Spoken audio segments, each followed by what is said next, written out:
Hello, everyone, and welcome back to the podcast where I talk about whatever the hell I want. How y'all doing? We got a pretty interesting episode for us. It's pretty slow this week for the most part, but I think we got enough interesting topics to talk about to fill up the show. So, yeah, I hope you can all stay by and hear these topics out. And yeah, bye. Okay. Let's start with what I've been doing this week.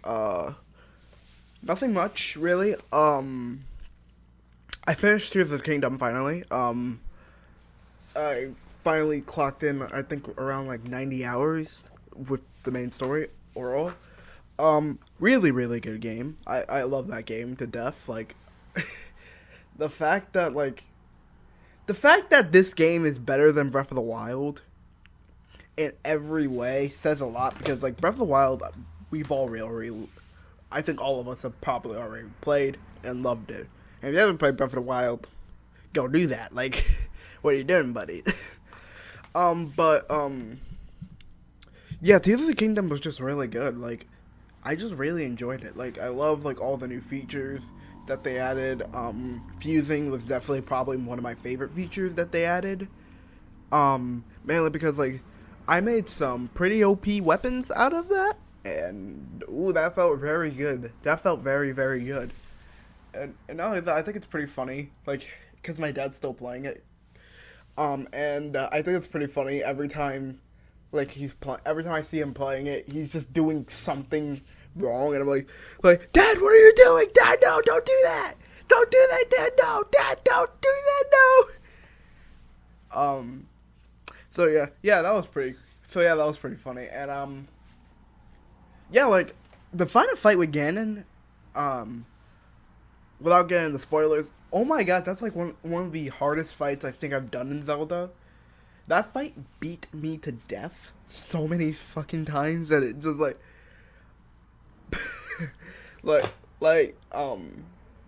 was hard. It was very, very hard, and you know what? Maybe I need that challenge. Who knows? Maybe I just needed that challenge. But yeah, Tears of the Kingdom, good. Who could have guessed? The game that's, I think, sitting at 96 at Metacritic? Let me go ahead and check. But who could have guessed the game that's currently sitting at 96 in Metacritic is actually pretty good? Who could have guessed? Yeah, I got it right on the dot. It's 96. Watch it change, after the podcast. I'm actually in a pretty good mood. I woke up early. I woke as I usually do for the podcast. I woke up early, I think around 6 o'clock. It is now 7:43. I got a cup of coffee, and I'm pretty energized for the podcast. Pretty energized. But yeah. Besides Tears of the Kingdom, I went to one game and went back to 2 games. So last week I already mentioned it. I finally started Jedi, which without spoiling anything, or saying something, because I have a question that's kind of relating to it a little bit, without saying anything, that's probably one of the best things I've played or seen from Star Wars in a while. So yeah, very high praise. But we also have, I've also went back to Hi-Fi Rush, because when I started Jedi, I realized, oh wait, I didn't finish Hi-Fi Rush. So I went back to it, since I haven't finished it yet, and I've been having a lot of fun with that one. I really like the art style a lot. It just looks so cool visually. A lot of the facial expressions I really love. It has that cool, it has that Saturday morning cartoon looking vibe that I love seeing in games. And it channels that in its comedy too, because it's very slapstick with its comedy, which I'm not too big on slapstick comedy. I just think a lot of times it can be done very poorly, but I think this game does it pretty well, and I'm pretty happy about that overall. Not only that, the gameplay is just fun, dude. The gameplay is so much fun, dude. I'll get into more detail when I finish it, because I think I'm halfway right now, so probably next podcast I'll get into more detail. But yeah, go play Hi-Fi Rush. I love the game. It's free on Game Pass. It's probably one of the only games on Xbox. So that's already high praise enough. But yeah, go play Hi-Fi Rush. Alright, is there anything else I've been doing? I don't think there's really anything else I've done this week. So yeah, let's get into some of these news topics. Alright, just a quick thing I wanna do before we get into news. Car just passed by. Oops. But I have an email now for questions. I'm gonna do questions like a little at the end of the show, as I normally do, like near the ending. But if you want to submit any questions, my email is askrenanything@yahoo.com. I will put a I did not mean to do that. But I will put a I'll put the email in the description of the note of the show. So yeah, if you want to submit a question, there you go. Also, is there any other platforms that you like to see the show on? Like, generally, because I've been thinking like putting some of these episodes on YouTube. And I might do that. I'm not too sure. But yeah, let me know if y'all want to see this like on YouTube. And again, if you want to submit a question, it's at my email, askrenanything@yahoo.com. Also, if you want to submit a question, there should be like a thing in Spotify where they'll give you an option to submit submit questions on Spotify. I'm blowing up my note words here. So yeah, go ahead and submit it there. But yeah, I'll stop talking about questions. Let's get into news topics. Our first topic today, we're going to be talking about a little game known as Callisto Protocol. Now, I played Callisto Protocol on Xbox, and to say that the game was underwhelming would be an understatement. As in, I was pretty disappointed with the game. I did not like it. I was pretty... Because, like, the game itself, like, it's fine. It's just the main issue with the game is just... It's really long for a game that doesn't really do much outside of its main gameplay loop. Like, it's the same gameplay loop, and it doesn't change. It doesn't ever change. And honestly, that's pretty disappointing. Like you have the shotgun, the pistol, the assault rifle. It doesn't matter. The gameplay remains the same. And that does, like, disappoint me as someone who's pretty excited for this game. So it is underwhelming to see how, like, barren the gameplay ended up being. Especially since, like, it looks better than it plays, you know, that makes sense. Like, if you see any trailer for this game, if you never heard or played this game, you'll think, oh wow, this looks pretty cool. And then you play it, and then you realize, wow, this is not that good. Like, the gameplay requires no skill. Because literally all you need to do is just hold like, a stick to, like, the right and left, and then hit. That's really it. Hit. And sometimes you don't even need to time it. It's automatic. You just have to, it's like a mini quick time event, you know? It disappoints me like this. I don't think this game's bad. Like, if you see it for like $20, maybe get it. Maybe give it a shot. But then again, there's like so many better games to get for $20, especially like horror games. Like Signalis, for example. You could buy Signalis for like $20. You could buy Resident Evil 2 and 3 for $20, I think. I think it's on sale right now, but you can find those games for like $20. You could probably get a subscription to Game Pass and play a bunch of horror games on that for $20. Like, there's so many better things you can get for $20. But you know, it's underwhelming, but what are you gonna do?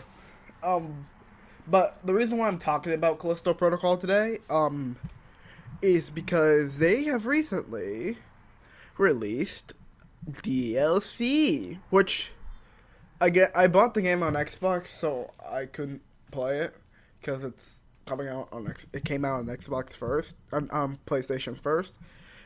Also, I am not gonna play it because it's $30, which no. But like, the first wave of DLC was just like skins and like a harder mode, which $30 for that is asking much. But they recently added a story DLC, which to no one's surprise is terrible and sucks. I didn't play it, so I'm not gonna give my thoughts on it, mainly because like I didn't play it, so I can't really give my like full thoughts. But judging by everyone else's like thought, like how everyone else is like commenting on the DLC, it ain't good. It's no bueno. Like, I saw Spirit Hunter say it's pretty bad, and I've even seen my friend Haley, who, if you listen to PlayStation Experience, which if you don't, I'll go listen to PlayStation Experience, but she's straight up said that it's bad. She straight up just told me it's rough. And she ended up enjoying the game, which pretty bad taste if you ask me. Nah, I'm happy she ended up enjoying it. But like, even when the people who like the game said the DLC is bad, you done goofed up. All right, I got this article from DualShocker, so let's read through this. The Callisto Protocol DLC isn't the redemption I was hoping for. Instead of elevating the experience, the final chapter caused me to question my previous favorable stance on the whole game as a whole. Callisto Protocol is widely considered one of the biggest disappointments of 2022. Instead of delivering Dead Space 2.0, Glenn Schofield and his new team, I'm sorry if I pronounced that wrong, somehow misfired with an action horror title, leaving fans without a compelling story or engaging gameplay. However, after beating the game, I wasn't convinced that it truly deserved all the hate. I had some fun with it. Callisto Protocol holds... Okay, so it's just talking about the failure. That said, I delved into the final transmission epilogue, feeling optimistic and hoping that it would salvage the troubled title and leave a possible lasting impression. My computer is dying. Oh, god dang it. Let me pause it real quick. Alright, and I'm back. Sorry about that. My computer was dying, and I thought I charged it overnight, but that's my fault. So yeah, do I just start the, addressing numerous issues that plagued the base game within 6 or so months seems like a challenge, especially considered that the DLC was likely already planned prior to the game's launch in December. Nevertheless, devs claim they watched hundreds of hours of streamers playing the Callisto Protocol to fix its major flaws, and it hurts me to admit that Striking Distance Studios somehow managed to worsen the most common complaints and offer little in the way of improvements. Rather than enhancing the overall experience, this final chapter left me questioning my previous favorable stance on a game as a whole. So, essentially, the game sucks. Like, the DLC sucks. And the fact like this game is somehow worse than the original, that's like impressive. That is like, if the devs straight up like, no, guys, we've watched millions of streamers play this game. We know the flaws with the game, and now we're gonna go fix them and then make the game worse. That is embarrassingly bad. I'm sorry. That's like Sega worse. That's like Sega bad. That's like that's like late 2000s Sega bad. Like, how do you screw up that bad? Like, it disappoints me, man. This game disappoints me because, like, I don't think anyone wanted this game to suck. I don't think no. I think when I think back to like the hype towards Callisto Protocol, everyone was pretty excited for it. No one thought it was gonna be that bad. Everyone thought it was gonna be great, and then the game came out, and the game sucks, and no one cares anymore. And like, I feel like if the DLC, I feel like if the DLC was good, I don't think it would change the overall like narrative of the game, like the redemption of it all. Like I don't think this game is gonna get No Man's Sky, if you know what I mean. I don't think this game is gonna get like a redemption arc. I feel like with a sequel, we can see that. Like maybe they can fix up some of the stuff that people hated about the game with a sequel. But a DLC, I don't think would change any of that. And from what I've heard, without spoiling it, because I know how this ends, and I know there's still some people who probably want to play the DLC, and I gotta stay respectful for those people. I'm sorry for your loss.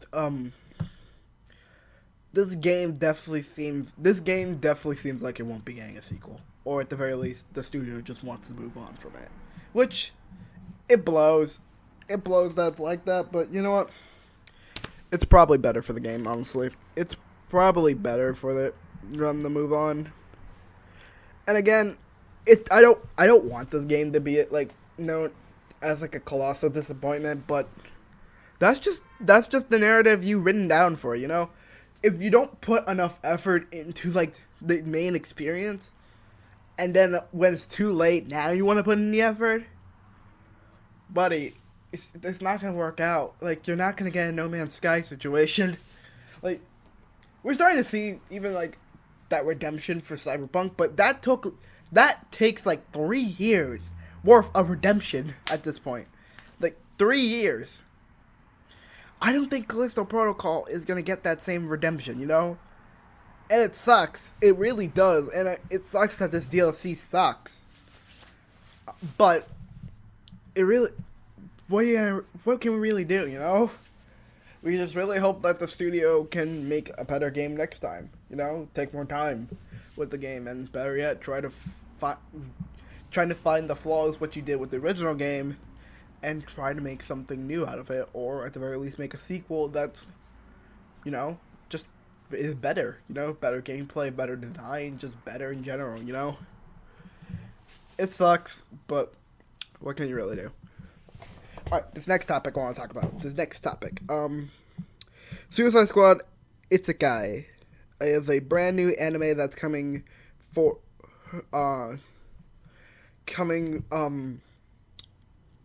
let me repeat this.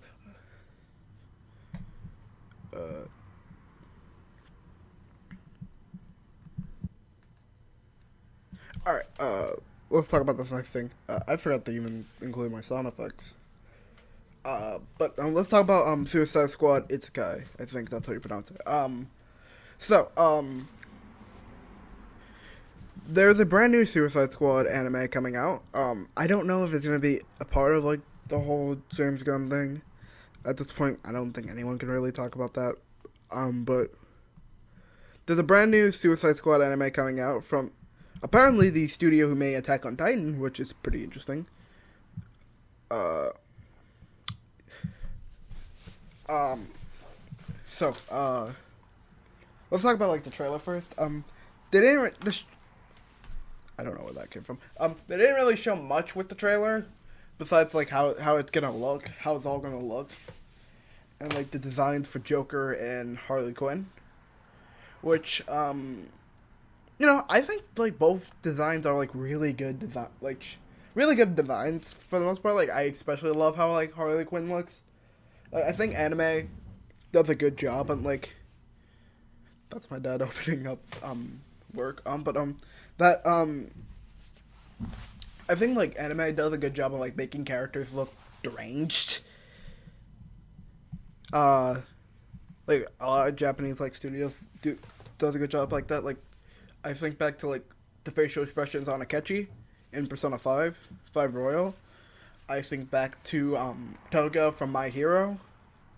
What was that guy who like had like who made like those in Naruto, who made like those like who made like those paper like jutsu thing? He was one of the Akatsuki. I might be pronouncing that wrong. And like there's gonna be some Naruto fans are gonna be like, "What are you doing? What are you doing?" Dedera. There we go. He had some good facial expressions that looked deranged. I think like overall like Japanese artists can make like great deranged looking facial expressions, and I don't think this is any different. I think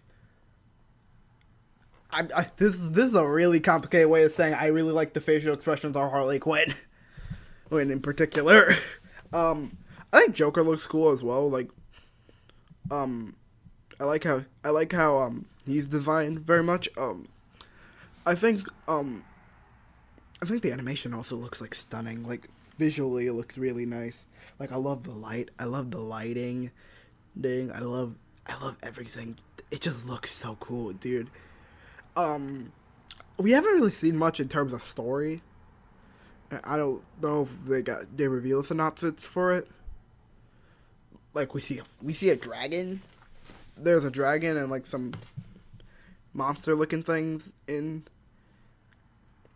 there, and we did see Amanda Waller as well in the trailer, which I mean Yo, Amanda Waller's in Suicide Squad. I knew she'll pop up one day.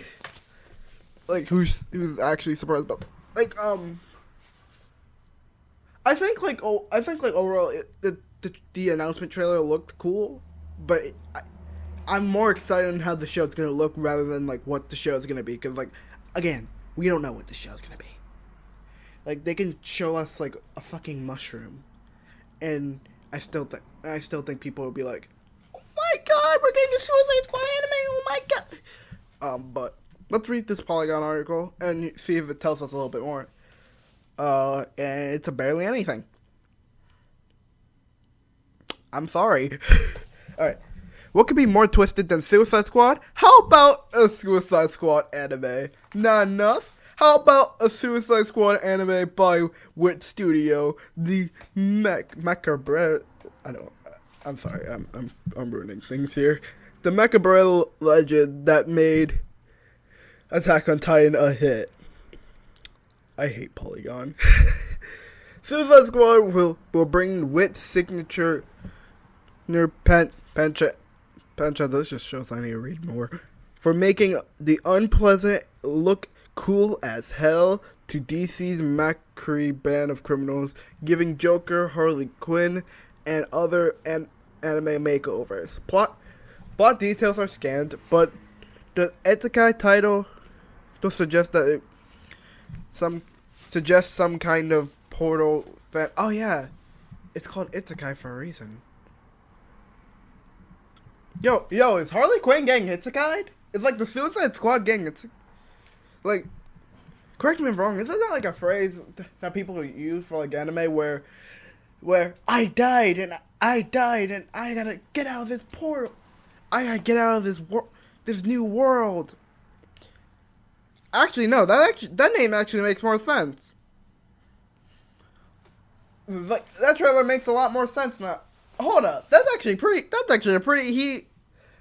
pretty cool concept for a Suicide Squad anime. Cause like, the whole point of Suicide Squad is like, if you disobey, you die. So is this anime gonna be like, it's like some of the squad members who got killed get Isekai'd? Hold up, that's actually pretty cool. All right, let's keep reading. But unless the title is just like Elseworld, meant to signal that these are new takes on the characters, not beholden to any priority continuity. Not priority. even just the 40-second teaser out there, Suicide Squad Isekai is worth getting hyped for. Batman Ninjas and our anime. Okay, yeah. Yeah, this isn't like DC's first anime. Like, we also have Batman Ninja. I completely forgot about that movie. That wasn't a good movie. I didn't care about that. I didn't like that movie. I don't. But yeah. Yeah, we've only really gotten like designs on Joker and a bunch of stuff on like Harley Quinn. And I'm gonna say it. I like this design for Harley Quinn more than I like this design of Harley Quinn more than I did with her like 2016 Suicide Squad design. I know some people like that design. I don't. I think it's stupid. But this one looks way cooler in my opinion. Maybe because it's animated. And maybe if I saw this in live action, it will look dumb. But I think this is a pretty cool looking design. I'm for Harley. And I like the design for Joker too. Like, this looks more like this looks more like them being in like a gang than what Suicide Squad was trying to do. Because what's Suicide Squad? Just what Suicide Squad tried to do? Brother, this guy stinks. Trash. Look garbage. This looks cool. But yeah, there was an article that was basically talking about let's go. People going crazy for Harley Quinn's design. Let me go ahead and see. It's a good design. Knowing the internet, it's probably a bunch of horny stuff. So while we may have about 4 different iterations of Harley Quinn now between Margot Robbie, the Arkham games, the Max animated series, I forgot about that, and the upcoming Lady Gaga Joker 2 version, we're going to have to add another one. But this may be the most interesting of all. On Monday, a new trailer for Suicide Squad Isekai dropped, and an upcoming animated series starring Harley Quinn and the Joker. It's made from Warner Brothers Japan with Wit Studios. The character designs is from the famed Akira Amano. At first, the trailer is the usual Harley Quinn and Joker antics that's captured in a gorgeous anime art style, but midway through, so I was just talking about the trailer. I thought we'll get like more on people's thoughts on. Oh well. But yeah, my thoughts just really is I think this looks cool. I'm pretty excited to check it out. Yeah, that's really it. Let's move on to our next topic. So I wanted to talk about this mainly because it sounds goofy to me, and I think it'll be pretty funny to have. So they're making a Magic 8 Ball horror film. Mattel is making a Magic 8 Ball or horror film. Huh? Who? What? Alright, from the writer of Cocaine Bear, no less. This is an article from Fangoria, written by Scott Wampler. I really hope I did not pronounce that wrong. You know what? I know I pronounced it right. I know I did. You gotta have that confidence. While recording a podcast. Alright. Over the weekend, the New Yorker ran a highly entertaining piece titled "After Barbie, Mattel is raiding its entire toy box," offering a peek inside the gigantic toy company ongoing quest for box office domination.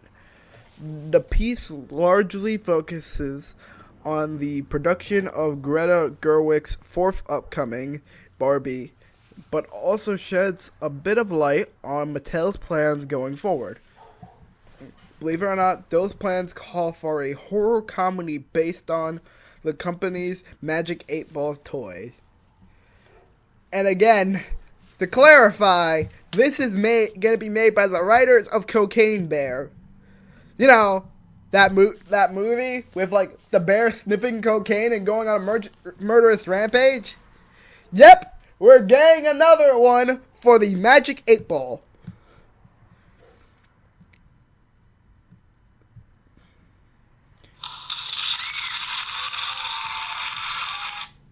That was way too long. Hey, way too long of a pause. But all right, let's read this part of the article. So there's a quote from like that article. The article was talking about. That's a mouthful of words. Jimmy Warden, the screenwriter of Cocaine Bear, had devised a horror comedy about Magic 8 Ball. The approach, Brenner told me afterwards, had been a subject of some debate. We're not going to make any rated R movies, she promised. Although the Magic 8 Ball script walked the line a little bit, she went on. We're not going to make anything that feels violent or that is alienating to families. We want to stay within the parameter.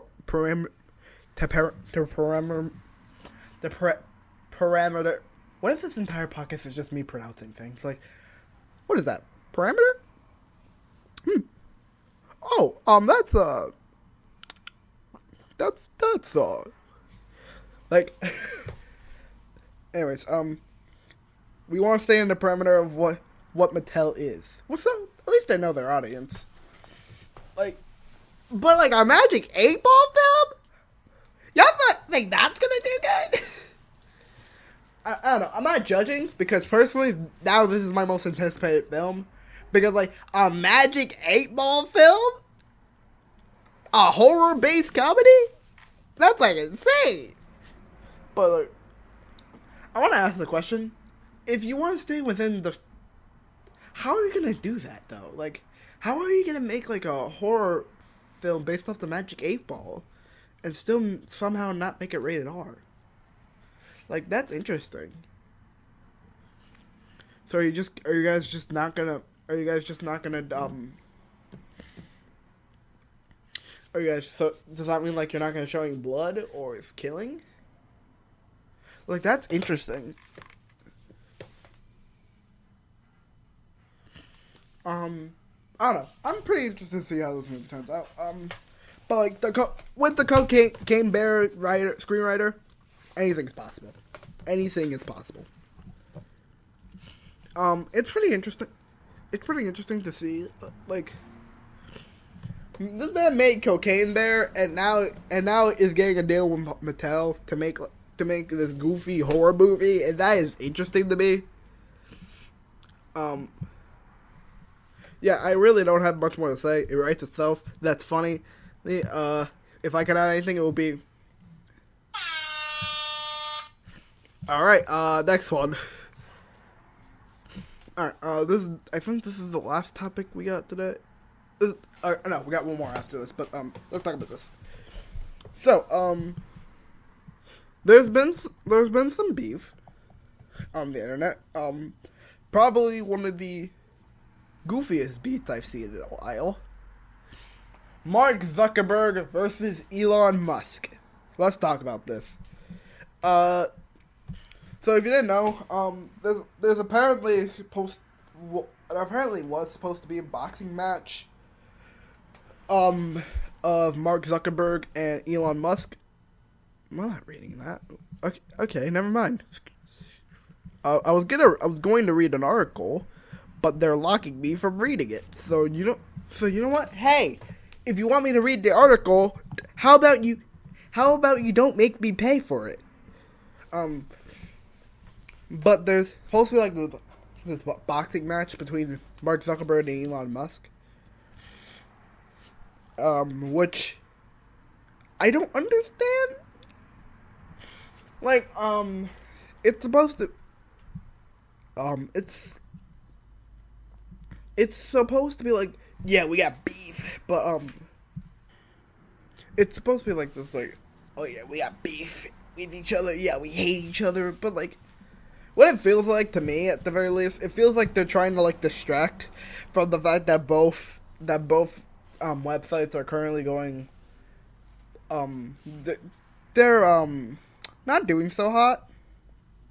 Like we talked I talked about it with my dad last episode, but Elon's a fucking idiot who is destroying his own the website that he bought that could have made millions for him, which I know it's basically like quarters to him, but like still could have made him tons of money, and he's losing money because his dumbass decided to buy the website and completely just shit on it, just completely shit on it, which that's your fault. And then apparently Meta for both Instagram and Facebook is getting rid of the news tab for Canada. They're getting rid of the news tab for Canadian users, which that's bad. That's embarrassingly bad. Yeah, I don't want to read into it too much because I don't care. These are these are two billionaires about to go boxing, and that's the least interesting thing to me. But I wanted to talk about this mainly because this feels so obviously like a distraction to distract you on the fact that both websites are making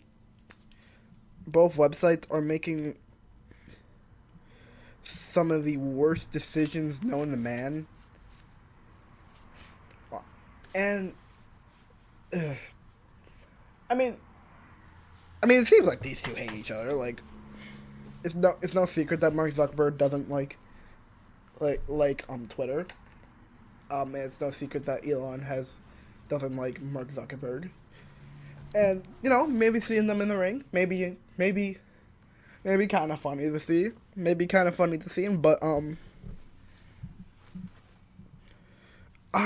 it's just, I don't know, man. It just really does seem it really just seems like more of a distraction. And I think the funniest part about this is Elon Musk's mom literally called off the fight.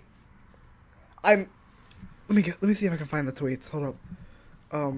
Elon Musk mom cancels fight. All right, let's see.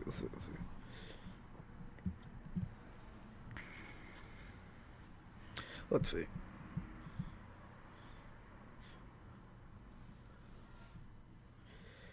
All right. Elon Musk's mom won't let him fight Mark Zuckerberg. And she quote tweeted the cage fight, saying, Now the fight has been canceled. Great relief.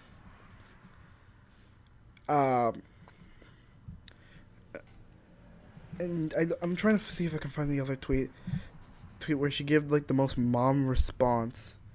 But this is literally the equivalent. This feels like the literal equivalent of, oh man, I would beat your ass, but my mom says I can't. My mom, and I gotta respect my mom, man. When she says to call off the fight, I call off the fight.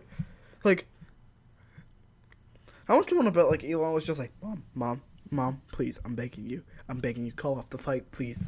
Mom, call off the fight. I don't want to fight this man, please. Please. Just Really,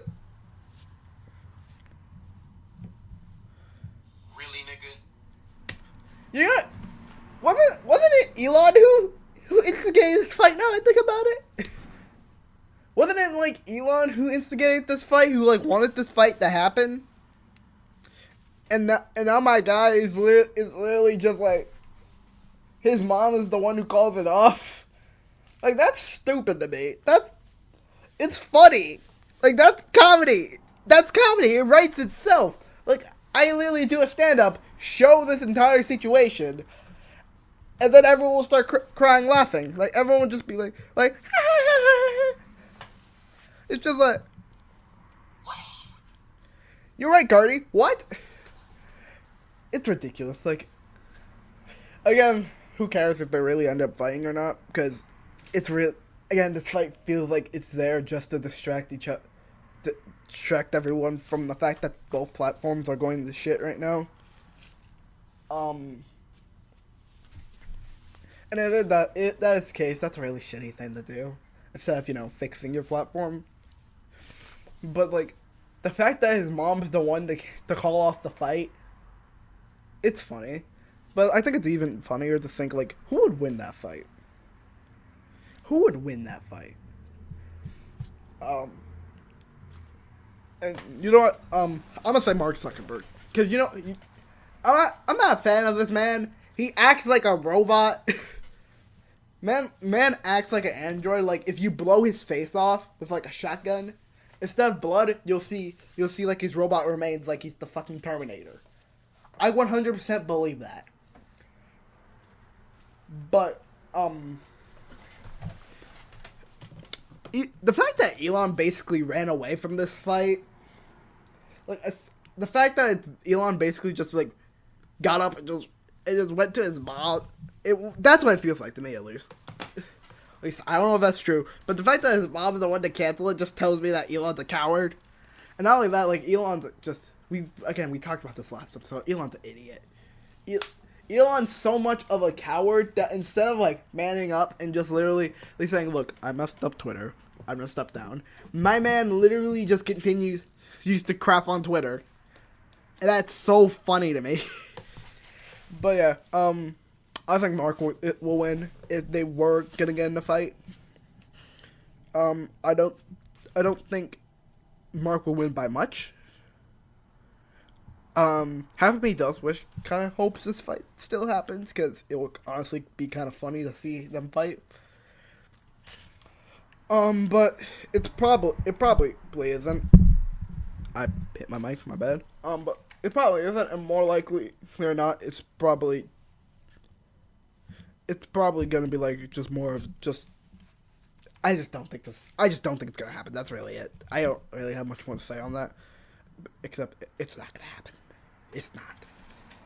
All right. I think one more thing I want to do before we move on to questions is do a new segment. So I don't have Reddit, but I sometimes like to go to just see general opinions on stuff. And this is a segment I want to start doing. And if y'all want to see more of this segment, let me know. But I found like a Reddit thread that was made a year ago by Nathan Reed of what are your Batman hot takes. And I got one of my own, and I will say this in the end of this segment, but I want to go ahead and read through this and just really give my thoughts on some of these takes, because, like, I think some of them are interesting. Alright, but, so this guy, Nathan Reed, the guy who posted this, says, my hot take is Batman Forever is a good film. Not all Batman films need to be serious. And I agree with that. I feel like the Lego Batman film is pretty goofy, but I feel like because Lego Batman kind of plays into that goofiness, Batman Forever isn't a bad film. I just think it's just kind of lame. Like, Jim Carrey as Riddler is really the only thing I like from that film, and everything else I can just do without. Cause like, I appreciate that it was trying to be more goofy compared to Batman and Batman Returns, but as a result, I feel like the film just kind of fails. I feel like it just kind of fails as a result. It just ends up feeling like a clash of two different ideas. I mean, at the very least, we got Robin. The first time we saw Robin, so I think that's cool. All right, let's read some of these. Batman doesn't always have to have a love interest. That's a good take. That's a good take. I like Batman and Catwoman together. I think they can have a pretty neat relationship.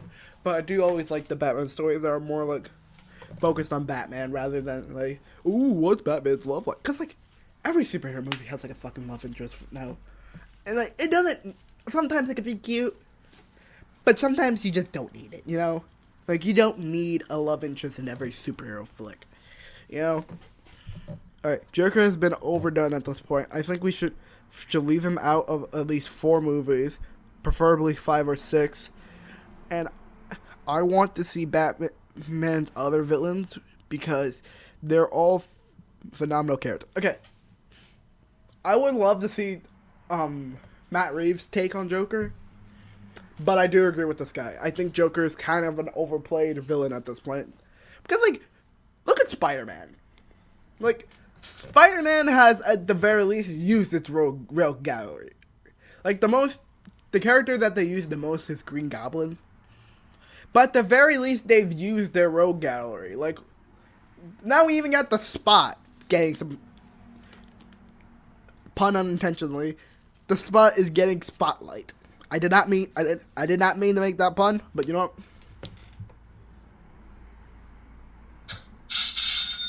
I'm taking it. But like Batman, every variation of Batman feels like it has to have a Joker, which that makes sense because Joker is a huge part of the Batman story, and like without Batman, Joker is basically like a normal guy. Like we even see when Batman dies, Joker just kind of lives his life. Like Joker relies on Batman in order to continue his life, you know? His whole purpose is to mess up Batman, you know? So, I think Joker is necessary to have, but we don't need him to always be the driving force of, like, a Batman story, you know? Like, I agree with this guy. Let some other, like, Batman villains be, like, the main spotlight. Like, I would love to see Fantasian, I think his name was. I think her name was Fantasian? From that anime series movie. I love to see him make a return. I love to see her make a return. I keep forgetting, but me. You know, I already spoiled it, but I already spoiled it. Yeah, Fantasian is a girl. If you didn't see that movie, if you didn't, what the fuck is wrong with you? But I love to see a return to that character. I would love to see other. That's what the Arkham games did. Like at the very, I remember like the Arkham games like had so many cool Batman villains return. Like it put Calendar Man back. I'm pretty sure it had like Mr. Freeze. Killer Croc, which I was scared. I think it was the beginning of Arkham Origins. I was shit scared of that boss. I never finished Arkham. I never even got close to Arkham Origins till I was like 13, because I was shit scared of that boss when I was younger. Which is funny to think about, but yeah, yeah. Gives Batman's Rogue Gallery more movies. Let's see. I got some by Nick Locke. I think that's it. Alright, Batman Begins was a better Batman film than The Dark Knight. The Dark Knight was a better film. I don't know if that makes sense. I get what he means. Like, I get what he means. And I don't necessarily agree with that. Like, I always go back to this one scene that I really hate from Batman Begins, where, Batman was like, to Ra's al Ghul, he was like, I don't have to kill you, but I also don't have to save you. And like, Batman shouldn't do that. Like, Batman's whole purpose is that he values life over anything. That's manslaughter, Batman. That's manslaughter. I think, and maybe that's the only reason why I think that, but I think, like, The Dark Knight, to me, at the very least, is, like, the better movie and the better Batman film. Because, like, I think The Dark Knight does a better job at representing the Batman better than Batman Begins, because I feel like Batman Begins has a couple shaky moments, because Batman Begins feels like it tries to make sense of some things. You know, it tries to make sense of, like, the Batman. Of, like, who the Batman is. And how he became the way he is. And I think that's fine. But I think, personally to me, The Dark Knight is the better Batman film, to me. But I get this guy. The Bat family has gotten way too big. The ideal Bat fam should be Dick, Barbara, Tim, and maybe Jason and Damien. I agree. I think that's kind of, it went from being a hot take to now just like, I think everyone's getting sick of the Bat family. Like, we've seen like the Bat family like grown and grown to the point where I feel like it's way too big. Like, Batman's taking way too many kids in. You know, I like some of the excuse me. I like some of the changes. I like some of like the Batman people who came in. Like I like Batwoman. I like the Signal, aka Duke Thompson. But like, I don't know if I necessarily like think that it should be like this huge big family more than it should be like 4 or 5 people. You know, Gotham Knights has probably the best cast for like the Bat family, but even then, like, Gotham Knights sucked, so who cares? So that's really how I feel. Let's see. Ben Affleck's one of the best Batmans in terms of look and acting. No, I do not like Ben Affleck. The Bruce Wayne and Clark Kent scene at the Lex Luthor party was amazing. No, he just suffered from poor writing. Not really sure why this is a hot take. I can see that now I think about it a little bit more. I can see that, like, on why you would think that. Because, like, after watching The Flash and seeing how, like, how much I enjoyed the Ben Affleck scenes, and even some like that one scene in Batman vs Superman that everyone goes crazy about, I liked. But my problem with Ben Affleck, and yeah, I think he does suffer from poor writing, but like, I just never seen this man as like a good Batman to me. Like, he's just always like such a lame Batman to watch on screen, dude. I don't know. Maybe that's just personal bias, because I just don't ever see this man as Batman. But who knows? Maybe one day when they inevitably bring him back, we can see what the Batman is capable of, but not today. Alright, Batman needs to be seen as the world's greatest detective more. I agree. That's a take that I 100% agree with. We need more Batman being a detective. There we go. I don't know why, like, so many films misuse that. This is what I love about the Batman movie so much. It actually made him a detective. Thank you. But I don't understand why, some Batman media just completely ignore the fact that Batman's a detective. Like, there's the Batman Arkham games that use it pretty well. This detective skills pretty well. There's the Batman, of course. I think the Batman animated series does him being a detective pretty well. Even The Long Halloween. Perfect Batman. Perfect Batman 2-parter, in my opinion. Yeah, perfect Batman 2-parter. Alright, and this last one this guy has. Batman is one of the most caring members in the DC comics. He doesn't show it. He doesn't show it through large actions, but instead of little ones where he doesn't look for recognition. Him caring for his villain seems to be something lost in media as of late. He's also one of the greatest father figures as well, along with Superman and Alfred, of course. Alright. I'm mixed on this. Because, like, yeah, Batman is pretty caring. Like, he loves his children, in terms of he cares about, like, Dick. He cares about Dick, Jason, Sin, Damien, I forget what the other Robin's name. Tim, there you go. Tim, Barbara. He cares about, like, the entire Bat family. He's just, but people ignore that fact because he's always grumpy. But Batman has done a lot of fucked up things to his kids. Straight up like one of like the biggest things I remember is like straight up not telling any of them that Joker knows their identities, which ended up causing like the Bat family to split up. I think that's pretty bad.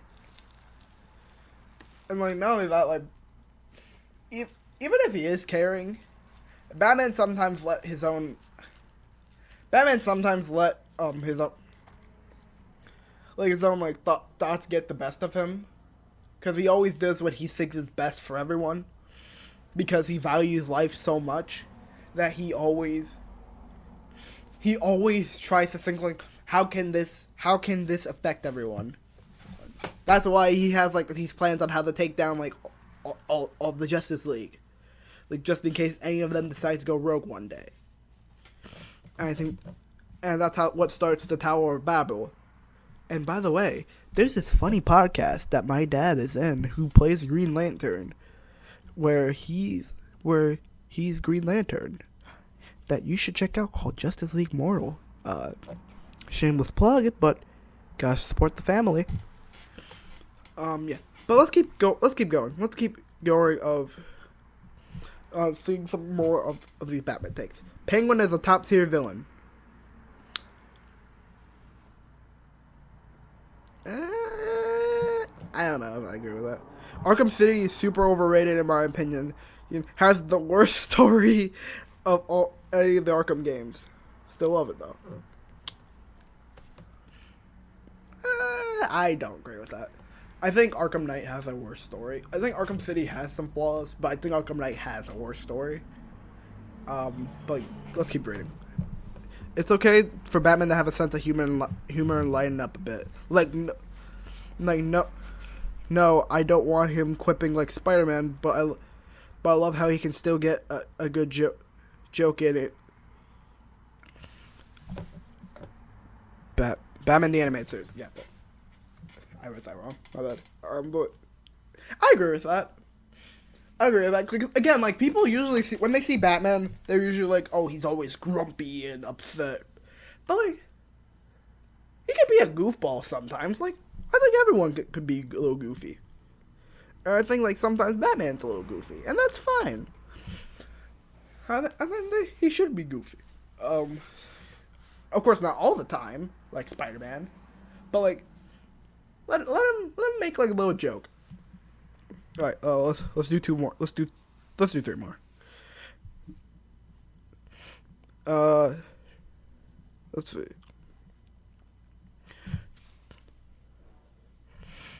I'm trying to find one. Alright.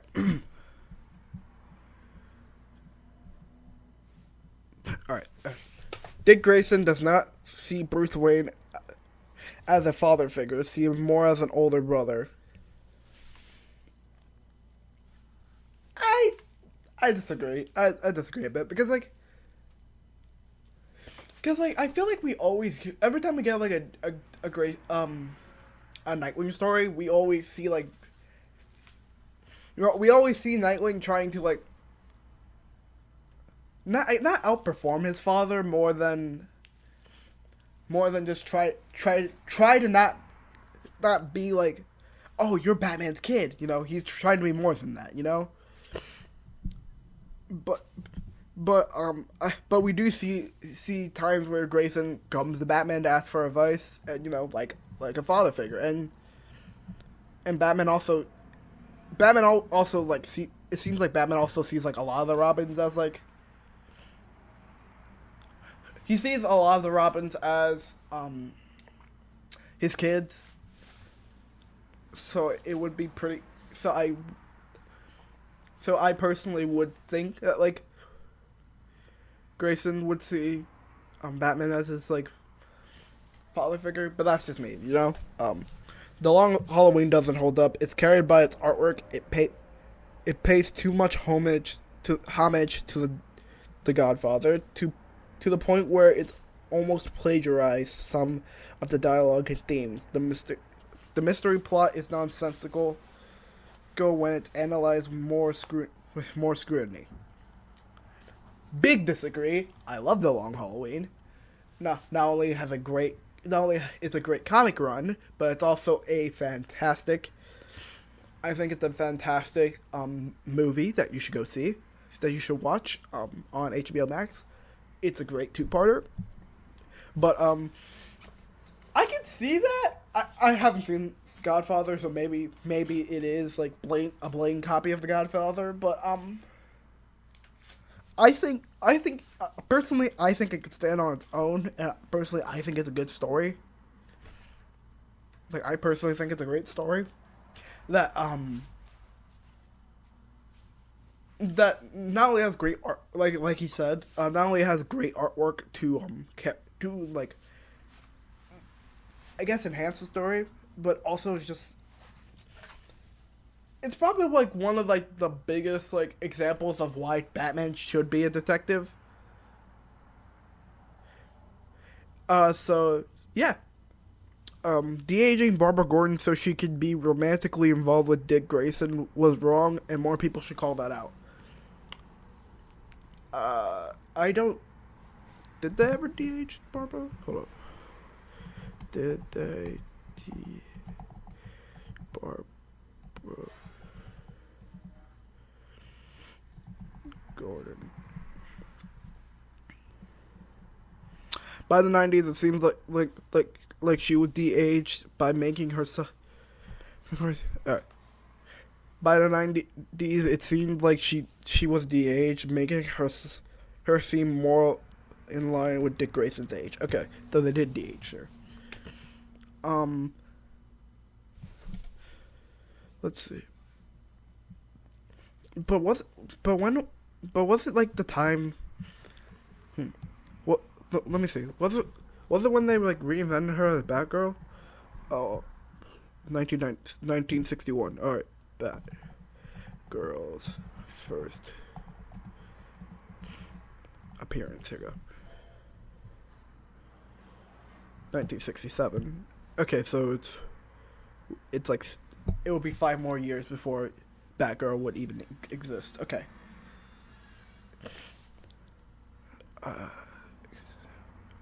Then again, that's Betty Kate. I might do some more research on that, but like, I'm gonna take this in face value. Haley, if you're listening to this, you know more about DC Comics than I do, so you can tell me all you want. But taking this, you can tell me if that's true or not. But taking this on face value, if that's true, that is kind of weird. I am not gonna cap. That is kind of weird, but I'm gonna go with the more of the. It feels like they were reinventing the character at the time, more. But I'm not gonna deny that is kind of weird. That is, now I think about it, that is really weird. And what's even weirder is that some comic book lines still has Bruce and Barbara have a romantic relationship, which gross. Stop that. Ew, nasty. Stop. All right, let's keep reading. This is like one big thread, so let's run up. No, they've got 2 more. Harley Quinn is funnier and more entertaining when she's with the Joker. No. Maybe he's right. I don't know, but I kind of like Harley Quinn by herself. You know, I think she has her own interesting stories. I just I don't really have an argument. I guess I just really kept it on the preface now I think about it. And finally, Damian Wayne should be the one mentoring Terry McGinnis. This is the guy from Batman Beyond. If they have brought the cartoon back. Actually, that would be kind of interesting to see. Like, if Damian is the one to mentor Carrie. That would be interesting. Actually, this guy might be on to something. So yeah, those are some hot Batman takes. Now it's time to give you my hot Batman take, and my hot take is I don't like Batman in the Justice League. I think personally, like, I think Batman in the Justice League, I don't mind it. It's just, I personally prefer him being like by himself. Like I like how the Batman like cartoon series did it, where he's like, I don't need your help, and then at the end of the series like, fine, maybe I do need your help, but like it's him slowly like, it's him like slowly accepting that him slowly accepting like the Justice League. But like to me, at the very least, I prefer Batman be solo for any story. I think that just works better for me. For what I prefer in a Batman story. I like his relationship with the Flash, but that's really it. Like, I personally just prefer Batman to be by himself in his own self-contained stories, and I think that's fine. I think personally it's fine, but I also don't mind Batman being in the Justice League. But I just feel personally I would just like Batman by himself, you know. All right, let's get into these questions. One is a question for my dad, and another is, I guess my friend wants me to talk about something. My friend Sky, they want me to talk about something. So let's talk about that. So, Nicolas Cage in Dead by Daylight, they want me to talk about. Let me just pull up the message real quick. My friend Sky wanted me to talk about Nicolas Cage being in Dead by Daylight, so why not? Nicolas Cage is now in Dead by Daylight, which is wild to me. I like Nicolas Cage in a lot of the things I've seen him in. And him being in Dead by Daylight feels random to me. Like, very random. Like, I know Dead by Daylight has done many collabs that feel weird and random. But, like, Nicolas Cage, it's not even like it's like a character he's playing. No, it's Nicolas Cage. It's just straight up Nicolas Cage. So let's actually pull up a Eurogamer article about it real quick. Nicolas Cage is now available in Dead by Daylight, and he can fake his death. What? From today, fans can now play as the iconic actor Nicolas Cage in Dead by Daylight. Cage is a public test build, Steam only, so you gotta wait till July 25th to play him. With a full Nicolas Cage chapter, they're available to purchase from July 25th July on all platforms. Cage is a survivor, and you play as himself, with an actor-like moveset meant to reflect that. Check out the trailer below. Within the game's fiction, Cage was summoned by the entity. There we go. While filming a role of the lifetime on set, and now must survive the host of killers deadlier than even the most what? This entire podcast has just been me trying to pronounce words. What is scathing? Scathing. I think that's how you pronounce it. Even the most scathing film. Oh god. Even the most scathing film critic. Gosh.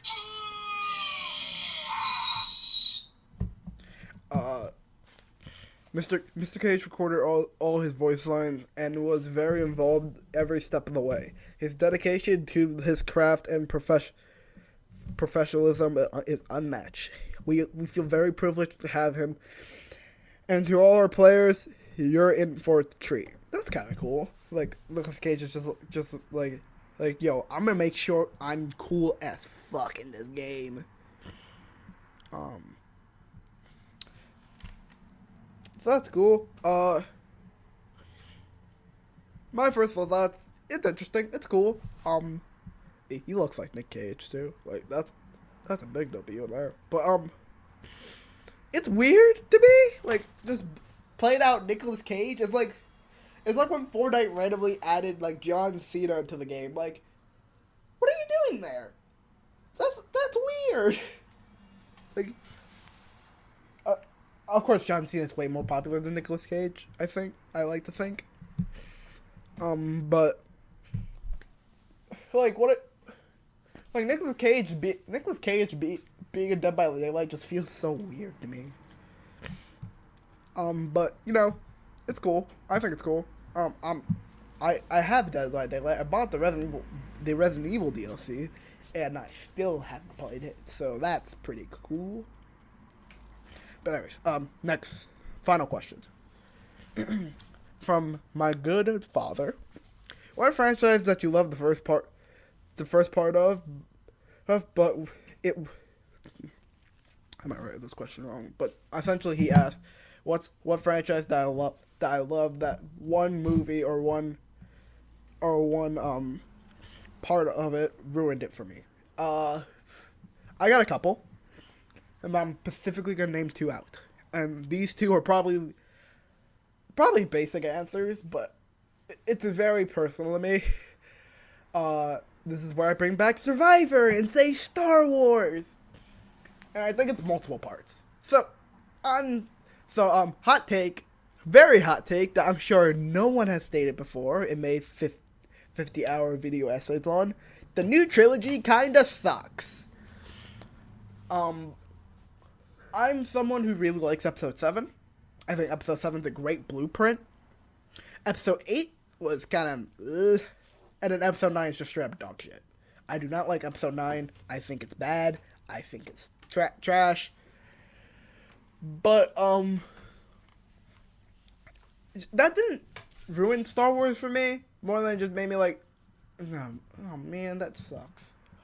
Oh, well, at least the other stuff will be good. And Mandalorian was good. And Bad Batch was good. And Clone Wars Final Season was good. But then we got into, like, other stuff like Kenobi, which, I don't even need to talk about that show. Do you know how y'all feel? And, like, I don't hate Star Wars now, and I don't think Kenobi was the only thing. I think it's just we were getting too much Star Wars. Like, I think it's more excusable with Marvel, mainly because, like, Marvel, you have, like, a bunch of comics to base the movies off of. But, like, I think half of the enjoyment for Star Wars for a lot of people is mostly self-contained, and it didn't branch off into, like, different things. Because now Star Wars is, like, 50 million things. And, like, I still haven't watched Andor, and I don't think, or Star Wars Visions, and despite how many times people have told me those shows are good, I don't think I'm gonna watch them, because at this point, I'm tired of it. And the only reason why I played Jedi Survivor is because I already spent $70 on it, and I don't feel like going back to GameStop and refunding it. So guess what I'm gonna do? And look at that. I really like Survivor, so that's a good thing. And, like, I think my final straw was really Mandalorian Season 3, because, like, I love The Mandalorian. That's probably my favorite thing that's come out of Star Wars in recent years. And you somehow messed that up? That's depressing to me. That is really underwhelming to me, man. And just, like, it just feels like Star Wars can't be self-contained anymore. And, like, that was the appeal of Mandalorian for a while, and then it kind of got a bit, and then Season 2 kind of, like, introduced Ahsoka and the Jedi, and, well, I think that's fine, because it never took away from the story of Mando and Grogu, and that's what I didn't mind. But Mandalorian Season 3 basically was Bo-Katan, the series, and that I did not like. And while I like Bo-Katan as a character a lot, I would just rather have her have her own show, and have Mando do his thing. Not only that, Mando Season 3 required you to watch Book of Boba Fett, which was also pretty average and lame. So that was underwhelming. Just like after Ahsoka, I'm done with Star Wars. 'Cause like Ahsoka's the one series I'm looking forward to. And I hope it's good. I really hope it's good. Because I like Rosario Dawson as Ahsoka. I know some people have her some people have their opinions on her, and honestly, that's fair. Honestly, I don't blame you. She seems like a complete asshole. But as an actor, I think she's pretty good. I'm pretty excited for Ahsoka. I hope it's good. But besides Ahsoka, I don't have any interest in anything else. Like I don't have any interest in Skeleton Crew or Acolyte, I think it's called. The other one's called. Or like the 3 movies that they just announced for that's coming for Star Wars. And I haven't even finished Bad Batch Season 2, is how little I care at this point. Jedi Survivor I've been enjoying because it feels self-contained. Like, I can still enjoy the story without knowing too much about Star Wars. And I think that's good. I don't doubt there's gonna be, like, some Star Wars references. I don't doubt there probably will be, like, a cameo. Like, a Star Wars cameo. But, like, I don't know, man. Like, man, I just been enjoying it. Like, not only that, the gameplay is just so solid. So, I that's probably why I'm enjoying it. But just like, there's just too much Star Wars to me, and like, I feel like they need to slow it down. Just slow it down. We don't need Star Wars every year, you know. But the other franchise I would say, Pokemon. I cannot play Pokemon, the new Pokemon games. Because, like, I do not like Sun and Moon. I do not like Ultra Sun or Moon. And I do not like Sword and Shield. Even if that game has elements that I do like. And I think it probably also had some of the best competitive. So, it's more of a guilty pleasure than anything, really. And I tried playing Scarlet and Violet. I could not get into it. The one Pokemon game I've liked in years has been Legends Arceus, where they tried something new and something different. And I like that. Chugging Pokeballs at wild Pokemon and trying to sneak past them in order to catch them was so much fun. And not only that, I think the story is probably some of the best we've seen from Pokemon in a while. You know, and I like the story in that game, even if like it's really slow. But it's just, the game's not that. It's just Scarlet and Violet does do a good job of like using Legends Arceus as like a blueprint. If anything, it just feels very. It feels like it could have been so much better. I want to go back to that game. I want to go back and finish it one day, but I just can't bring myself to, you know? And the fact that I have to look up a guide because the game can't level scale, and not only the fact that the game just looks so lame visually, and probably my least favorite part of the game is just the fact that the game has some of the most blandest character designs. Oh wait, no, I'm thinking of another game. My bad. But shoot, what was I gonna say about Scarlet and Violet? Let me just correct myself. I like the character designs in Scarlet and Violet. Let me correct myself. My bad. Maybe it's better if I wrote down notes for my opinion on Scarlet and Violet. But I just thought of this answer like an hour ago. So excuse me. But I just don't like Scarlet and Violet. Let's just leave it at that. How about that? Again, and not only that, Brilliant Diamond and Shining Pearl, a remake that people's been begging for, and you screw it up this bad? No, Pokemon does not get respect from me. No bueno. Yeah, that's really it. So, thank you for the questions. Again, if you want to submit questions, I accept questions and Ask Red Anything. I will probably check that email weekly. So if you have any questions, submit there, and I will probably write down. Alright, so now we just need to give my recommendations. So, today's game I'm gonna recommend you guys. I'm gonna recommend you, let's see, what do we got here? Tinykin. You know what? I'm gonna recommend Tinykin. If you're a fan of Pikmin, or any of the Mario games, like the 3D Mario games, I think you'll like this game. It's basically Pikmin mixed with Mario, and I love that. This game is also short. I think clocking around 4 hours, and it's so much fun. It's so adorable. I love the art style so much. It's also free on Game Pass in case you want to play it. So yeah, go play Pikmin. And the album I'm gonna recommend you, which by the way, check out my album of the year, Run Is Now Nas, to see when I listen to like new music, and maybe I'll talk about it in the podcast, like talk about what music I'm listening to. Let's see, what album will I recommend you guys today? Let's see.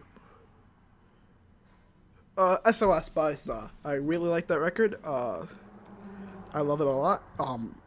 You should all go listen to it. It's a bit long, but you know what? It's long, but it has no filler, and it's also really, really good. So how about that? Go listen to it, please. Do it for me. Yeah. So that's the end of the podcast. I don't think I'm missing anything, and if I am sorry. But that's the end of the podcast. I hope you all enjoyed. This was fun. This was a fun episode, I feel. I've been recording for how long? Ooh, an hour and 22 minutes. You got yourself a beefy podcast today. Follow me on Album of the Year as Ren Sound Nas. You can also add me on PSN as Ren the Mixed Nerd, or Xbox is Ren the Not Goy. I still gotta change that username, and I probably will either next week or this week or next week. Check out the Devil Cock Experience, aka my dad's podcast. I love him. I will hug him. And yeah, next episode, I'll try to get another guest on. Cause I've been wanting to talk about something with someone for a while. So maybe I'll invite her on. I won't say who, cause I still gotta get her. Like her permission to ask. But I do want to invite her on to talk about something. So maybe next episode you guys will get a guest. But if not, solo as usual. And yeah, that's really it for the podcast. Thank you. Next episode you can find me. Man, I really don't have a gag for this one. Next episode, you can find me in a room with a piece of paper, trying to figure out what gag could I use for the end of the episode. And see you all next time. Bye.